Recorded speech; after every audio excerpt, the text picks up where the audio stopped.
Assalamualaikum warahmatullahi wabarakatuh. Nama saya Nadia Nurfauziah dari semester 6 kelas A. Dalam video kali ini, saya ingin menyimpulkan kembali eh, video yang telah dikirim dalam matkul sosiolinguistik yang berjudul The Speech That Made Obama President. Nah, di dalam video ini isinya berisi mengenai pidato seorang Barack Obama yang pada saat itu belum menjadi presiden, masih seorang kandidat presiden untuk negara Amerika Serikat.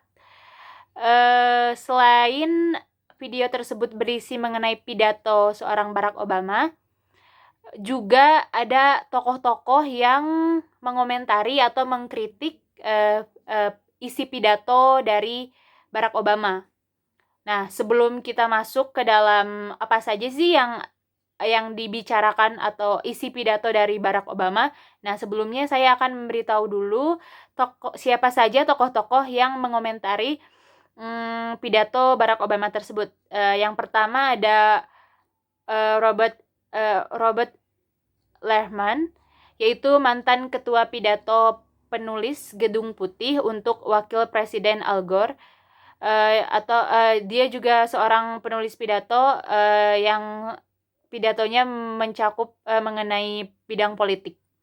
Selanjutnya ada Michael A. Cohen, seorang penulis dan penulis untuk perwakilan Amerika Serikat untuk PBB, dan juga masih banyak lagi dia menulis pidato-pidato untuk orang-orang penting di negaranya.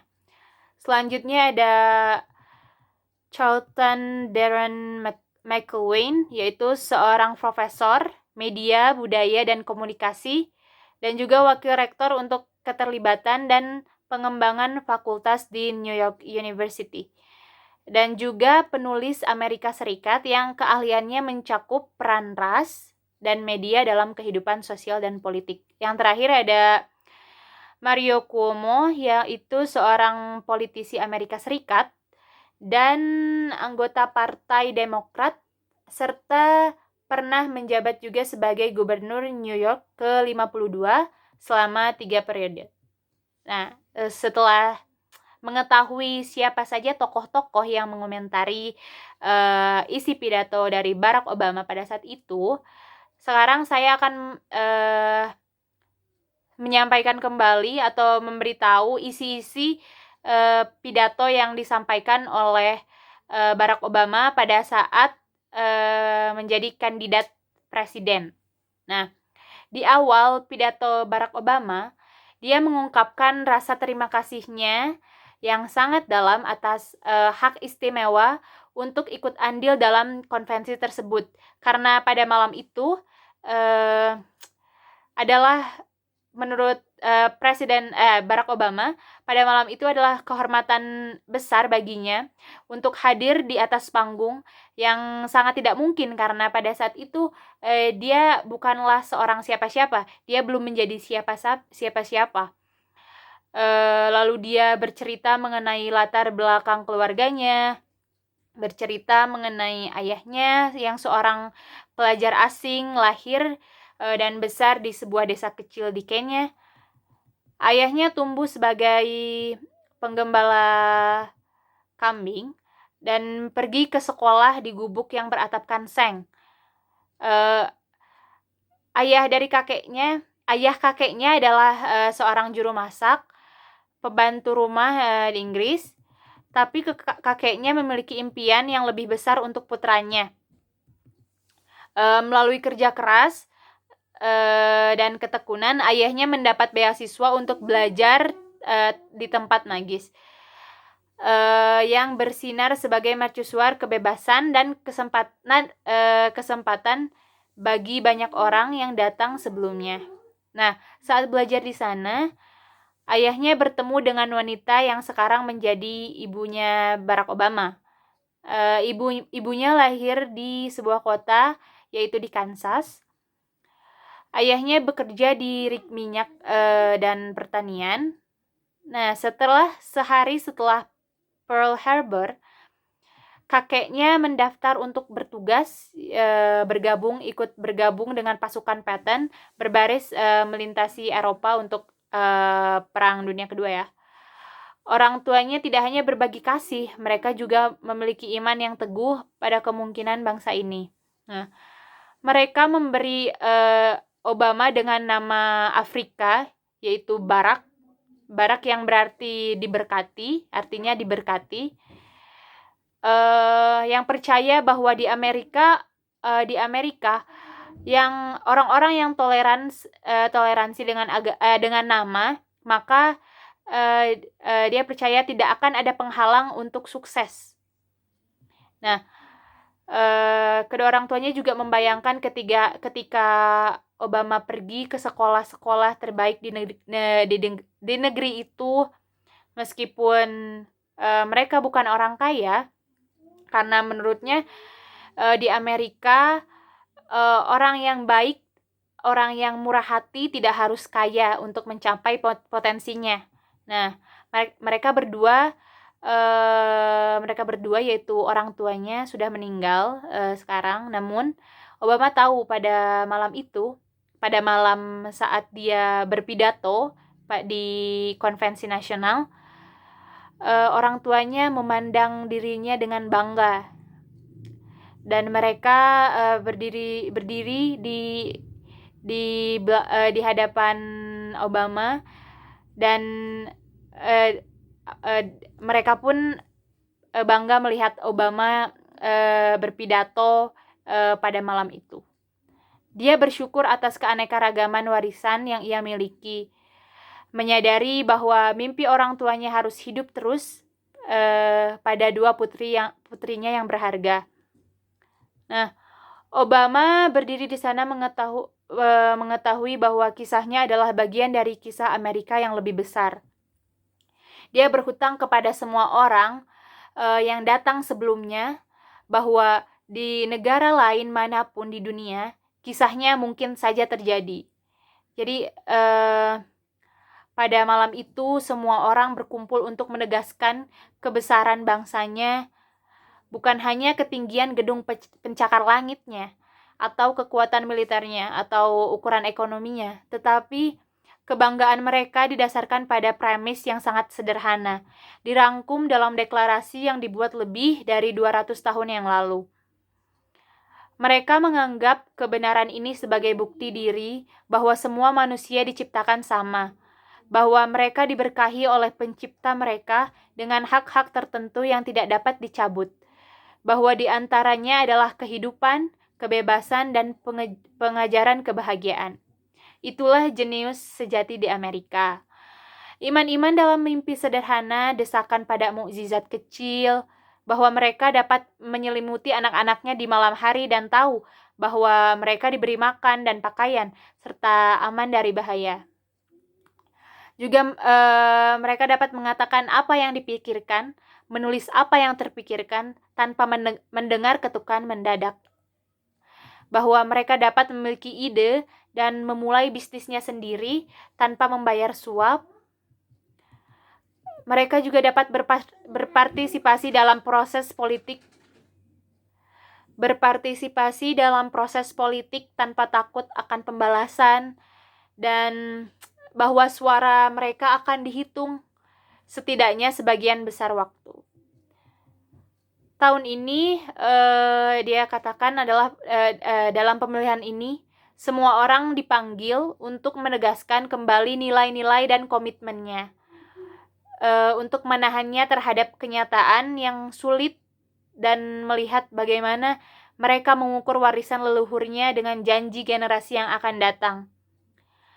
Dan sesama orang Amerika, Demokrat, Republik, Independen, Obama mengatakan bahwa kepada semua orang pada malam itu, mereka semua memiliki lebih banyak pekerjaan yang harus dilakukan untuk para pekerja yang ditemuinya di Galesburg, Illinois, yang kehilangan pekerjaan mereka di pabrik Maytag yang bergerak ke Meksiko, dan sekarang harus bersaing dengan anak-anak mereka sendiri untuk pekerjaan yang membayar $7 per jam, Lebih banyak harus dilakukan untuk ayah yang ia temui yang kehilangan pekerjaannya dan menahan air mata, bertanya-tanya bagaimana dia akan membayar $4.500 sebulan untuk obat-obatan yang dibutuhkan putranya tanpa manfaat kesehatan yang diandalkan. Lebih banyak dilakukan untuk wanita muda di Saint Louis dan ribuan lainnya seperti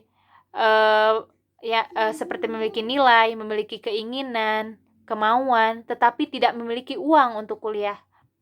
Sekarang Barack Obama mengatakan jangan salah paham. Orang-orang yang ia temui di kota-kota kecil dan kota-kota besar, di restoran dan taman perkantoran, mereka tidak mengharapkan pemerintah untuk menyelesaikan semua masalah mereka. Mereka tahu mereka harus bekerja keras untuk maju, dan mereka mau.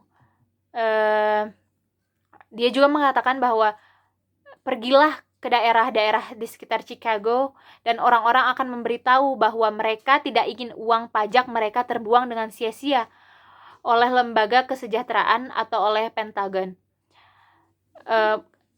Masuk dan pergilah ke lingkungan pusat kota manapun, dan orang-orang akan memberitahu bahwa pemerintah saja tidak dapat mengajar anak-anaknya untuk belajar. Mereka tahu bahwa orang tua pun harus mengajarkan kepada anak-anaknya bahwa anak-anak tidak dapat mencapainya kecuali kita yang menaikkan harapan mereka dan mematikan televisi untuk membasmi fitnah yang mengatakan bahwa seorang pemuda kulit hitam dengan sebuah buku bersikap putih. Mereka tahu hal-hal itu. Dan juga dia mengatakan bahwa orang tidak berharap pemerintah menyelesaikan semua masalah mereka, tetapi mereka merasakan jauh di lubuk hati mereka bahwa hanya dengan sedikit perubahan prioritas, mereka dapat memastikan bahwa setiap anak di Amerika memiliki kesempatan hidup yang layak, dan bahwa pintu kesempatan tetap terbuka untuk semua. Mereka tahu bahwa semua bisa melakukan yang lebih baik, dan mereka menginginkan pilihan itu. Dia tahu bahwa tidak cukup bagi sebagian dari mereka untuk menjadi makmur, karena di samping individualismenya terkenal, ada unsur lain dalam hikayat Amerika, yaitu keyakinan bahwa mereka semua terhubung sebagai satu orang.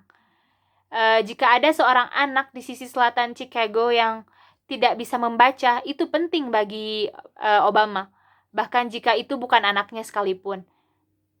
Dia juga mengatakan jika ada warga yang lanjut usia di suatu tempat yang tidak dapat membayar obat resepnya dan harus memilih antara obat-obatan atau sewa, itu juga membuat hidupnya lebih miskin, bahkan jika itu bukan kakek atau neneknya.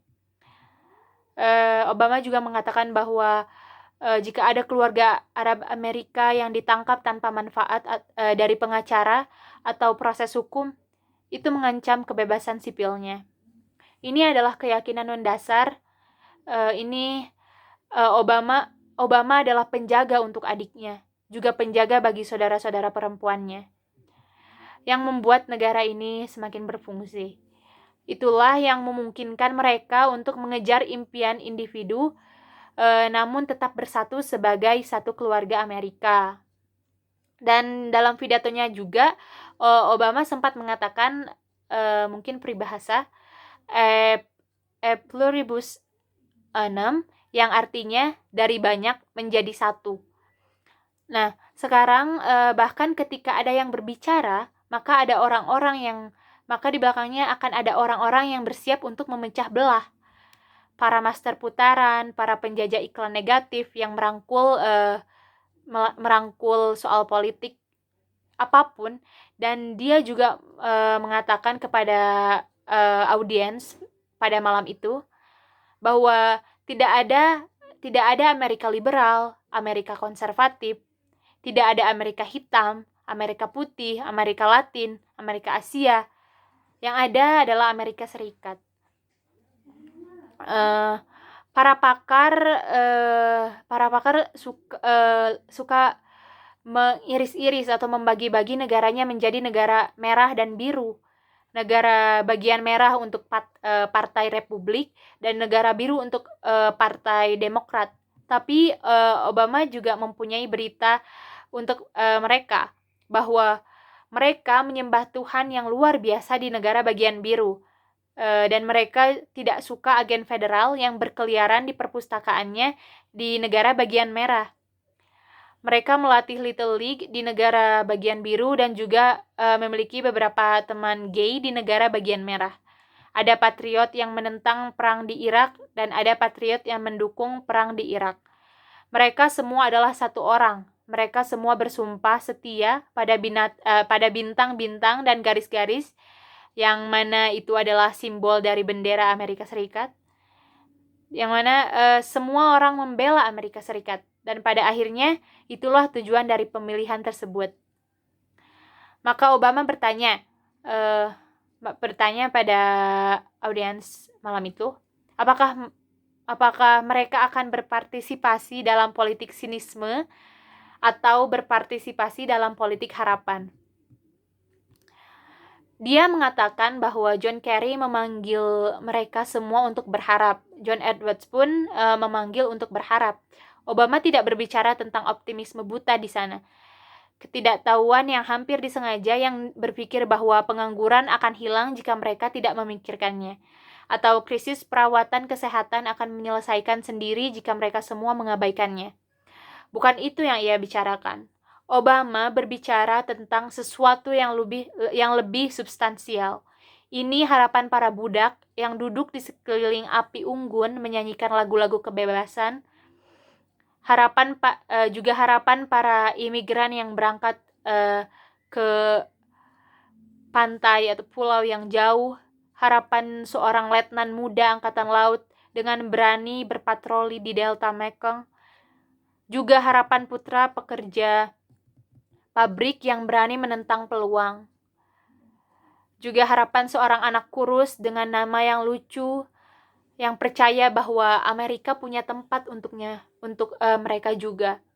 Harapan-harapan dalam menghadapi kesulitan, harapan di tengah ketidakpastian, keberanian harapan, pada akhirnya itu adalah hadiah terbesar Tuhan bagi mereka semua. Fondasi bangsa Amerika. Keyakinan pada hal-hal yang tidak terlihat, keyakinan bahwa ada hari-hari yang lebih baik di masa depan. Obama juga percaya bahwa mereka dapat memberikan bantuan kelas menengah dan memberi jalan menuju peluang untuk keluarga yang sedang bekerja. Dia juga percaya bahwa mereka bisa menyediakan pekerjaan bagi para pengangguran, rumah bagi para tunawisma, dan merebut kembali kaum muda di kota-kota di seluruh Amerika dari kekerasan serta keputusasaan.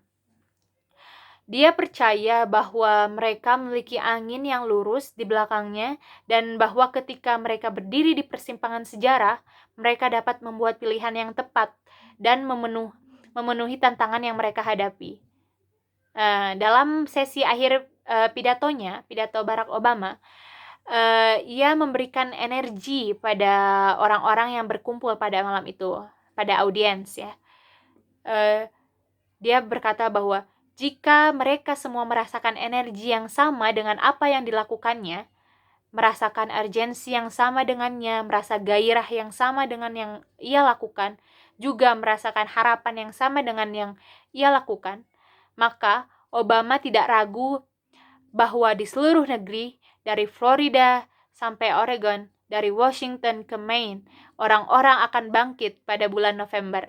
Dan John Kerry akan dilantik sebagai presiden, dan John Edwards akan dilantik sebagai wakil presiden. Dan negaranya akan mengklaim kembali janjinya. Dan dari kegelapan politik yang panjang ini, hari yang lebih cerah akan datang. Itu adalah isi dari pidato yang Barack Obama sampaikan saat menjadi kandidat Presiden Amerika Serikat, yang mana dia terpilih menjadi presiden pada masa itu, pada periode itu. Nah, sekarang saya akan membahas kritik atau komentar dari tokoh-tokoh yang ada di dalam video tersebut. Yang pertama, komentar dari Robert Lehman. Dia mengatakan bahwa Barack Obama pada tahun 2004 bukanlah siapa-siapa di negara tersebut. Orang yang sama sekali tidak dikenal, bahkan masyarakat pun mungkin tidak tahu sedikit pun mengenai siapa itu Barack Obama. Tapi dia juga bingung dan bertanya-tanya. Orang-orang tidak mengetahui tentang dirinya, tetapi mengapa mereka memilih Barack Obama sebagai presiden? Lalu dia juga menyebut bahwa dari pidato yang disampaikan oleh Presiden Obama yang memperkenalkan mengenai keluarganya, baik dari keluarga ayahnya dan juga ibunya, yang mana kakek dari ibunya mengalami peperangan dalam Perang Dunia Kedua menggunakan ROGI, sebuah pemukiman di Kansas, sehingga orang kulit putih bisa mengatakan, ya, oh baiklah, dia sama seperti kita. Gitu. Ada 3 hal yang dilakukan Obama yang benar-benar membuat pidato itu efektif. Dia ingin mengkonkretkan kisah atau membuat kisahnya benar-benar detail yang dia sukai, dan dia menyukai antitesis di mana penggunaan pengulangan dalam struktur untuk menunjukkan kontras saat mengatakan tidak ada Amerika yang liberal atau Amerika yang konservatif. Penampilannya juga di konvensi pada saat itu merupakan pidato terbaik dari konvensi yang dilakukan oleh John Kerry dan menurut Robert, tanpa hal tersebut mungkin ia tidak akan menjadi presiden. Komentar kedua dari Michael Cohen yang merupakan seorang penulis. Dia memiliki penafsiran untuk Presiden Obama yang berpidato pada malam itu sebagai sedikit pemula, semacam tokoh muda yang sedang naik daun di pesta. Tetapi tidak ada seorang pun yang ingin pria itu, yaitu Barack Obama, berkesempatan memperkenalkan diri kepada orang lain. Apa yang membuat pidato politik tersebut menjadi luar biasa adalah ketika presiden dapat membuat ceritanya menjadi cerita Amerika yang lebih besar. Dan pada saat Presiden Obama menceritakan mengenai perang, hal itu dapat sangat memecah belah ras pidato Obama, dan dalam beberapa hal ia menangkal itu. Komentar selanjutnya dari Carlton McElwain. Dia mengatakan bahwa sebelumnya mereka memiliki George Bush selama 4 tahun dan mereka merasa sebagai negara seperti itu telah tumbuh semakin jauh. Cara dia menggunakan tangannya sebagai gerak-gerik saat berpidato dan mimiknya juga benar-benar menunjukkan banyak hal dalam melakukan itu. Dia mengeluarkan energi yang juga ditularkan kepada para audiens. Dapat dilihat pada saat Obama mengatakan I am new, I'm someone who is dynamic. Dan yang terakhir komentar dari Mario Cuomo. Dia mengatakan bahwa Obama dilahirkan dengan 2 hadiah besar. Yang pertama adalah pikiran dan yang kedua adalah kemampuannya untuk berbicara kepada sekelompok orang banyak. Nah, dia berpikir bahwa ketulusan berarti ketulusan hati ada ketika mereka berbicara kebenaran seperti yang mereka lihat, dan mereka sangat efektif melakukan hal tersebut. Mungkin sekian kesimpulan dari video tersebut yang dapat saya sampaikan. Mohon maaf apabila video yang bersangkutan tidak memenuhi isi. Terima kasih atas waktunya. Wassalamualaikum warahmatullahi wabarakatuh.